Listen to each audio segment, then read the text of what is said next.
Hi everybody, welcome to the channel Psych Learning. It's Deepika here and we are in the last class of chapter number 4 called Psychological Disorders. Disorders क्या होते हैं, क्या classifications हैं, किस किस तरह के होते हैं, ये सब चीज़ें हम last classes में कर चुके हैं और अब हम करने वाले हैं last thing which is the remaining disorders and the things which are there like substance abuse or binge feeding disorders वो हमको continue करने वाले हैं and I hope you're understanding and you are with me. Anything you have doubt with you can always reach out to us, and if you are new to the channel do subscribe the channel, turn the notifications on so that you will get to know about everything which is posted here. Okay, and I'm wishing you all the very best for your exams. I hope you are with me. We are completing all the chapters one by one, and after that we will definitely do some sample papers, some questions, some important questions, some extra questions which will be there. Okay, so let's start. We have left with the schizophrenic spectrum and other psychotic disorders. हम वहीं से continue करेंगे. अब schizophrenia एक descriptive term है psychotic disorders के लिए, जिसमें personal, social, occupational, functioning deteriorates हो जाती है. ये तरह की चीज़ें हमें देखनी है. अब स्किज़ोफ्रेनिया के सिम्टम्स बहुत ज़्यादा वाइड वैरायटी के होते हैं. आप ध्यान से समझो. First you have the positive symptom, जिसमें कि हमें कुछ ना कुछ एक्सेस में मिलता है, ज़्यादा मिलता है. Then you have negative symptom, जिसमें कोई ना कोई चीज़ की कमी होती है. एंड यू हैव साइकोमोटर, जिसमें आपके बॉडी के मूवमेंट या बेसिकली मोटर के साथ प्रॉब्लम होती है. तो पॉजिटिव सिम्टम्स जो होते हैं उसमें आपके होते हैं डिल्यूजन्स. डिल्यूजन्स क्या होते हैं? False belief. आपको गलत विश्वास है कि ऐसा है या ऐसा हो रहा है, राइट? जैसे कि डिल्यूजन ऑफ परसिक्यूशन. आपको लगेगा कि हर कोई जो है आपको प्लॉट कर रहा है, आपको देख रहा है, आपको स्पाई कर रहा है. Then you have delusion of reference. आपको लगेगा कोई भी पोस्टर लगा हुआ है, कुछ भी चीज़ दुनिया में हो रही है वो सिर्फ मेरे लिए हो रही है या मेरी वजह से हो रही है. Then you have delusion of grandeur, जहाँ पर आपको लगता है कि आप सबसे महान हो, आप जो कर रहे हो, आप जो सोच रहे हो, आप ही मतलब you feel like a god और an almighty. Then you have delusion of control, जहाँ पर आपको ये लगता है कि आपके इमोशंस आप खुद कंट्रोल नहीं कर रहे हो, कोई और कंट्रोल कर रहा है. ये सब बिलीव्स गलत है ऑब्वियसली. एक्सेस बिलीव्स है जो कि नहीं भी है वो बिलीव्स है, तो ये इसलिए फॉल्स बिलीव्स है. Then we have formal thought disorders. अब इसमें क्या होता है? डिरेलमेंट होता है. जैसे आप एक बात स्टार्ट करते हो, फिर दूसरी बात कहीं और कहीं और कहीं और ले जाते हो. आप मतलब एक कॉन्टिन्यूएशन में एक बात नहीं कर सकते. आप इस थॉट को उस थॉट से, उस थॉट को उस थॉट से कनेक्ट करते हो. यू डू नियोलॉजिज्म, यानी कि जो वर्ड इस दुनिया में एग्जिस्ट भी नहीं करते हैं वैसे वर्ड आप बोलते हो और आपको लगता है कि कोई आपकी बात समझे, जबकि वैसे कोई वर्ड है ही नहीं.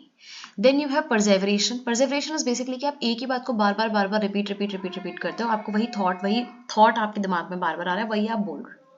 That is formal thought disorders के अंदर ये तीन चीजें. Then you have hallucination. अब देखो हेल्यूसिनेशन बहुत कॉमन है, ठीक है, जिसमें से कि ऑडिटरी तो बहुत ही कॉमन है. ऑडिटरी क्या होता है कि आपको कोई आवाज सुनाई दे रही है जबकि वो आवाज कोई बोल नहीं रहा है. There is nobody saying anything but you can hear that. इसमें होता है सेकंड पर्सन, आपको लगता है कोई आपसे बात कर रहा है. थर्ड पर्सन, आपको लगता है आपके बारे में कोई किसी और से बात कर रहा है, राइट? इसके अलावा यू हैव टेक्टाइल हेल्यूसिनेशन, जहाँ पर आपको लगेगा कि यहाँ पर जल रहा है, स्किन में जल रहा है. सोमैटिक हेल्यूसिनेशन मतलब आपको लगेगा कि मेरे पेट के अंदर कोई सांप आ गया, कोई चीज हो गई. विजुअल हेल्यूसिनेशन सबसे खतरनाक है, आपको कोई चीज दिखाई देती है जो है नहीं. गस्टेटरी हेल्यूसिनेशन में आपको अजीब सा टेस्ट आएगा एंड ऑल्फैक्टरी हेल्यूसिनेशन में आपको अजीब सी स्मेल आएगी, right? Okay. Then you have also, इन लोगों को इनअप्रोप्रिएट इफेक्ट होता है. ये मतलब प्रॉपर सिचुएशन के हिसाब से इमोशंस नहीं दिखा सकते. नेगेटिव सिम्टम्स जो होते हैं, अब हम उसमें आएंगे इमोशंस के बारे में. अलोगिया क्या होते हैं कि वो बात ना बोल नहीं पाते क्लियरली. ब्लंटेड इफेक्ट क्या होते हैं कि वो बहुत ही कम इफेक्ट दिखाते हैं, मतलब बहुत ज्यादा खुश होना होता है तो नहीं हो पाते हैं, बहुत दुखी होना होता है तो नहीं हो पाते हैं. फ्लैट इफेक्ट मतलब कोई इमोशन ही शो नहीं करते, लाइक स्ट्रेट हंसी खुशी सब में ऐसे बैठे हैं बस. इवोल्यूशन क्या होता है कि एपैथी होती है बहुत ज्यादा, एम्पैथी नहीं दिखा पाते, कि दूसरों की चीजों को समझ ही नहीं पाते कि क्या बोल रहे हैं क्या नहीं बोल रहे हैं, ठीक है, और कोई कोर्स ऑफ एक्शन स्टार्ट नहीं कर पाते अपनी तरफ से. Then you have psychomotor symptom. इसमें क्या होता है? कैटाटोनिया, स्टूपर, जहां पर बहुत लंबे समय के लिए ऐसे ही बैठे रहेंगे मोशनलेस, बिना हिले. कैटोनिक रिजिडिटी क्या होता है? स्ट्रेट खड़े हैं बहुत देर से. कैटोनिक पोस्चरिंग क्या होता है? अजीब सी ऑकवर्ड सी सिचुएशन है, ऐसे कुछ है, ऐसे कुछ है, कुछ भी ऑकवर्ड सी सिचुएशन है, उसमें ऐसे बैठे हुए बहुत देर तक. समझ आया? सो ये सारे सिम्टम्स स्किज़ोफ्रेनिया के हैं. इसमें से एक एक सिम्टम भी अगर डायग्नोज होता है तो we can say that it's schizophrenia, and इसके लिए बहुत सारे और पर्टिकुलर क्राइटेरिया है. If you want me to do in detail I will definitely do, otherwise for exam इतना आपको करना है, ठीक है. Then you have neurodevelopmental disorder. अब देखो मजे की बात क्या है कि न्यूरो डेवलपमेंटल डिसऑर्डर्स वो डेवलपमेंटल डिसऑर्डर्स होते हैं सॉरी वो डिसऑर्डर्स होते हैं जो डेवलपमेंटल ईयर्स के टाइम पे आते हैं, जैसे कि 18 साल से पहले पहले, जिसमें क्या हो गया, पहला ADHD, it is attention deficit hyper activity disorder. ये बच्चे बैठ नहीं पाएंगे, ना गेम खेल पाएंगे, ना पढ़ पाएंगे, कोई एक काम नहीं कर सकते, घूमते रहेंगे यहाँ वहाँ, ठीक है, काम पूरा नहीं करेंगे। इसके अलावा इम्पल्सिव होंगे, दूसरे बच्चों को मारेंगे, पीटेंगे, लाइन में खड़ा रखने को बोलो तो ये लोग अपने टर्न का वेट नहीं कर पाएंगे, चोट लगती रहेगी इनकी भी और ये दूसरों को भी मारते रहेंगे। हाइपर एक्टिव होंगे तो घूमते रहेंगे फालतू में, गिरते रहेंगे, पिटाई करते रहेंगे दूसरों की, और थोड़ी इनकी लड़ाई भी होती रहती है इस वजह से। तो ये बहुत ज़्यादा हाइपर एक्टिव होते हैं और इनमें इम्पल्सिविटी बहुत ज़्यादा होती है, और ये अटेंशन डेफिसिट होते हैं, मतलब एक काम पर ये टिक के नहीं बैठ सकते, राइट। और ऐसे बच्चे थोड़ा कॉमन ही होना मिल जाते हैं देखने को। अब दूसरा है ऑटिज्म स्पेक्ट्रम डिसऑर्डर। अब ऑटिज्म स्पेक्ट्रम में क्या होता है, इन बच्चों का क्या होता है, स्टीरियोटाइप्ड पैटर्न होता है, इंटरेस्ट नहीं होता किसी भी काम में, सोशल इंटरेक्शन नहीं दिखाएंगे, और 70% ऑफ बच्चे जिनको ऑटिज्म होता है ना, वो एक्चुअली उनको इंटेलेक्चुअल डिफिशियंसी भी होती है, समझे आप। तो ये क्या होगा, लोगों से बात नहीं कर पाएंगे, मम्मी पापा ही बहुत मुश्किल से समझेंगे, उसके बाद अगर आप चाची चाचा फूआ बुआ जी ये सब करोगे तो ये रिश्ते समझने में बड़ी ज़्यादा प्रॉब्लम होती है, लैंग्वेज एंड कम्युनिकेशन बहुत खराब होगा। इसके अलावा स्टीरियोटाइप बॉडी पैटर्न्स करेंगे, जैसे किसी ऐसे सर मारेंगे दिमाग पे, टक टक टक, मारते रहेंगे मारते रहेंगे मारते रहेंगे, रियलाइज नहीं होगा कि हमें चोट लग रही है, चीज़ों को लाइन में लगाएंगे, कोई भी ऐसा स्टीरियोटाइप पैटर्न करते रहेंगे, एक ही काम में घंटों बैठे रहेंगे, ठीक है। और हाँ, रिलेशनशिप्स नहीं है अच्छे, सोशल इंटरेक्शन खराब है, और कुछ कुछ लोगों का इंटेलेक्चुअल डिसेबिलिटी भी है। अब आता है एक्चुअल इंटेलेक्चुअल डिसेबिलिटी। देखो अब इसके बारे में हमने चैप्टर 1 में अच्छे से पढ़ा है, थोड़ा सा हम यहाँ पे और डिटेल में करेंगे। लेट्स मूव ऑन हियर, मैं बताती हूँ। देखो जिसकी IQ 55 to 70 है, खाना पीना खा लेंगे, लैंग्वेज ठीक ठाक होगी, थोड़े बहुत से फ्रेंड्स होंगे, 3rd या 6th क्लास तक पढ़ाई कर सकते हैं, थोड़ा जॉब कर लेंगे और शादी वादी कर लेंगे। लेकिन जो मॉडरेट वाले होंगे 35 to 40 वाले, सेल्फ हेल्प स्किल्स सिखाओगे तो सीख लेंगे, थोड़ा बहुत लैंग्वेज प्रॉब्लम होगा, 1st 2nd क्लास मुश्किल से पढ़ पाएंगे, शेल्टर्ड एनवायरनमेंट में रहेंगे, शादी नहीं करते हैं यूजुअली, बच्चे भी नहीं होते हैं। सिवियर वाले हो गए 25 to 35 से, फिर प्रोफाउंड हो गए बिल्कुल 20 से भी नीचे। इसमें क्या है, बिल्कुल नॉर्मल काम भी नहीं हो पा रहा है, बोल नहीं पा रहे हैं, एकेडमिक स्किल्स जीरो हैं, कोई फ्रेंड्स नहीं है, कोई इंटरेक्शन नहीं है, कोई एम्प्लॉयमेंट काम नहीं कर पाएंगे, ना शादी करते हैं ना बच्चे करते हैं। इस पर क्वेश्चन आया था पिछली बारी बोर्ड्स में, इस बार भी आ सकता है, तो आप प्रिपेयर कर लीजिए, ठीक है। Okay, then we have specific learning disorders. अब इसमें क्या होता है, जैसे डिसलेक्सिया, डिस्कैल्कुलिया, डिस्प्रैक्सिया, डिस्ग्राफिया, इसमें क्या होता है, स्पेसिफिक आपको पढ़ने में, लिखने में, ड्राइंग में प्रॉब्लम है, that is a specific learning disorder.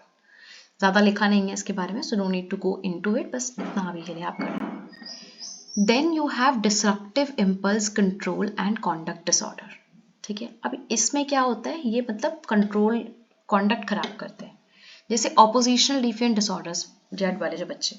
अब ऑपोजिशनल डिफिएंट डिसऑर्डर वाले जो बच्चे होंगे ना, वो पता है क्या करेंगे, उनको जो बोलोगे ना वो नहीं करेंगे, वो कहेंगे हमसे बोला कैसे आपने काम करने के लिए, तो आप स्टबर्ननेस दिखाएंगे, जो चीज़ आप बोल रहे हो ना उसको तो वो बिल्कुल ओबे नहीं करेंगे, आपसे उल्टा काम करेंगे, सिचुएशन से उल्टा काम करेंगे। और कॉन्डक्ट डिसऑर्डर वाले लोग क्या होते हैं, उनको कुछ बोलो या ना बोलो वो खुद से चीज़ें खराब करना चाहते हैं, वो दूसरों को मार पिटाई करेंगे, वो एग्रेशन दिखाएंगे, वर्बल एग्रेशन, दूसरों को बुरा बोलेंगे, फिजिकल एग्रेशन पिटाई करेंगे, हॉस्टाइल एग्रेशन दूसरों के को बुरा हर्ट हो उसके लिए काम करेंगे, प्रोएक्टिव एग्रेशन किसी ने कुछ नहीं बोला खुद से डोमिनेट करना चाहेंगे, खुद से बुली करेंगे, तो ये खुद से करेंगे। और जबकि जो ओपोजिशनल वाले हैं उनको कुछ बोलो तो वो उल्टा करेंगे। क्लियर है? सो ये हमने कर लिया, ठीक है, डिसरप्टिव कर लिया, डेवलपमेंटल कर लिया, स्किज़ोफ्रेनिया। तो I hope this much is clear, इतना सब डिसऑर्डर्स हमने करे। अब डिसरप्टिव इम्पल्स के लिए कोई बच्चों की ज़रूरत नहीं है, किसी में भी ये डायग्नोज हो सकते हैं, जबकि न्यूरो डेवलपमेंटल वाले जो है वो 18 से पहले पहले डायग्नोज होने चाहिए, ठीक है। अब आता है फीडिंग एंड ईटिंग डिसऑर्डर्स। अब फीडिंग एंड ईटिंग डिसऑर्डर्स में क्या होता है, बेसिकली खाने का डिसऑर्डर है, जैसा पता लग रहा है। एनोरेक्सिया नर्वोसा होता है कि भाई बिल्कुल आप खा नहीं रहे हो, और आप क्यों नहीं खा रहे हो, क्योंकि आपको लग रहा है कि आप मोटे हो रहे हो। इतना ये लोग खाना छोड़ देते हैं कि इनकी हड्डियां बाहर दिखने लगती हैं, गर्ल्स हैं तो मेंसेस नहीं होंगे। इसके अलावा ये लोग मरने तक भूखा रखते हैं अपने आप को, इतना ये लोग खाना नहीं खाते। Then you have bulimia nervosa. Bulimia nervosa में क्या होगा, बहुत सारा खा लेंगे, उसके बाद लगेगा कि हाय गलत खा दिया, फिर वॉमिट आउट करेंगे, लेग्जेटिव्स यूज करेंगे या बिना लेग्जेटिव्स के भी कोशिश करेंगे कि बाहर निकल जाए सारा। समझ लो, it's very harsh but yeah. Then you have binge eating. Binge eating में क्या होता है, out of control eating episodes होते हैं, अभी खाया थोड़ी देर बाद फिर से बहुत सारा खा लिया, बहुत सारा खा लिया, बहुत सारा खा लिया। तो ऐसे लोग थोड़े से मोटे होते हैं क्योंकि पर्ज आउट भी नहीं करते, और ये कब तक खाते हैं, देखो ये खाते हैं जब तक कि अनकंफर्टेबली वो फुल ना हो जाए, मतलब इतना पेन है, it's a very harsh disorder. Okay, and the last is your substance related and addictive disorder, जिसमें क्या होता है कि आपको एडिक्शन हो जाती है किसी सब्सटेंस की या किसी की, जैसे कि अल्कोहल की अगर हम बात करें तो जो लोग अल्कोहल लेते हैं उनकी सिचुएशंस कैसी होती है, टॉलरेंस बढ़ जाता है उनको, फिर वो विथड्रॉल सिम्टम दिखाते हैं, अगर वो ना भी पिए तो रोड एक्सीडेंट हो सकते हैं, एंजाइटी हो सकती है, depression, phobia, substance related disorders, brain में प्रॉब्लम कर सकता है ये। इसके अलावा अल्कोहल के और भी इफेक्ट्स क्या क्या हैं, ब्लड में जाके ये प्रॉब्लम कर सकते हैं, और ये जो है वो जजमेंट में, कॉग्निशन में प्रॉब्लम कर सकते हैं, मोटर डिफिकल्टी, चलने फिरने में प्रॉब्लम कर सकते हैं, तो ये प्रॉब्लम्स आ सकते हैं।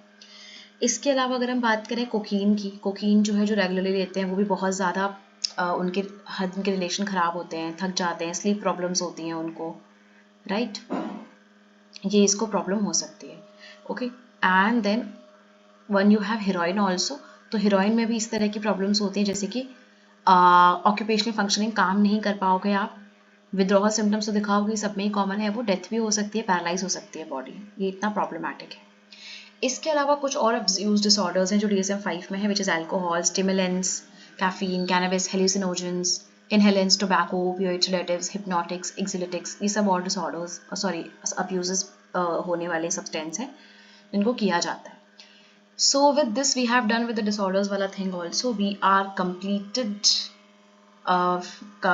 the chapter number 4 psychological disorders, and कोई भी डाउट, कोई भी कंफ्यूजन, कुछ भी आपको है तो आप मुझसे पूछ सकते हैं, आप कमेंट सेक्शन पर लिख सकते हैं।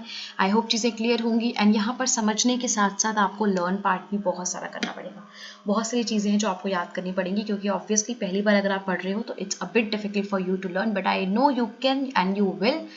All the very best for your exams. इसके बाद हम चैप्टर 5 स्टार्ट करेंगे, then we will do chapter number 6 and then chapter number 7, and then we are done before exams. So till then, take good care of yourselves. Bye bye.